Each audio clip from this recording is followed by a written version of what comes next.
दो इज्जतूं आहे अलाह पीरी तके जन मानू दीदागिनी रुगो राज़ी रब जी ज़ात हुजे पया सड़न वारा बस सड़दागी भादी दो इज्जतूं आहे अलाह पीरी तके जन मानू दीदागिनी रुगो राज़ी रब जी ज़ात हुजे पया सड़न वारा बस सड़दागी भादी दो इज्जतूं आहे अलाह पीरी ओदी दो इज्जतूं आहे अलाह पीरी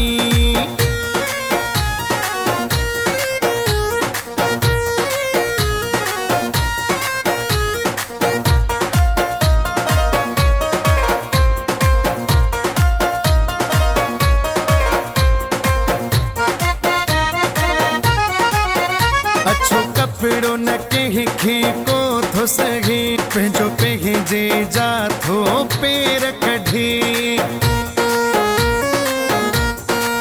हो अच्छो कपड़ो न कहीं खे को थो सहे पंहिंजो पंहिंजे जा थो पेर कढे हिक कन मां ॿुधी ॿिए कन मां कढ हा हिक कन मां ॿुधी ॿिए कन मां कढ पुठियां फ़क़ीरनि जे कुता भौंकंदा आहिनि रुगो राज़ी रब जी ज़ात हुजे पया सड़ण वारा बस सड़ंदा आहिनि भादी दो इज्जतूं ओदी दो इज्जतूं आहे अलाह पीरी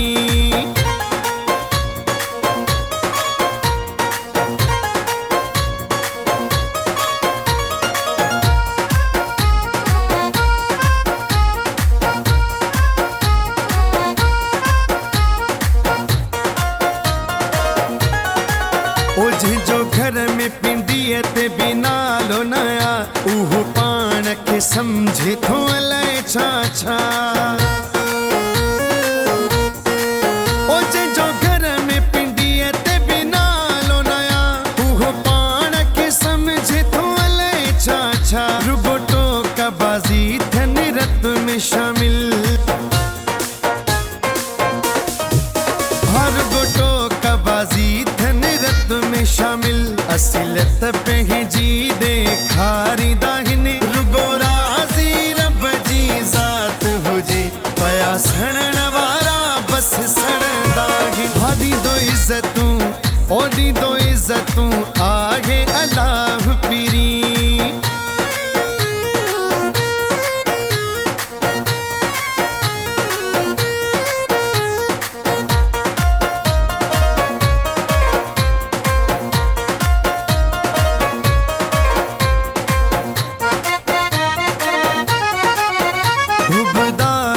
शारी सब्र कर तू वेठो मौला जो पियो जिक्र कर तू हुबदार शारी सब्र कर तू वेठो मौला जो पियो जिक्र कर तू जेके रब रखे ते खे केर चखे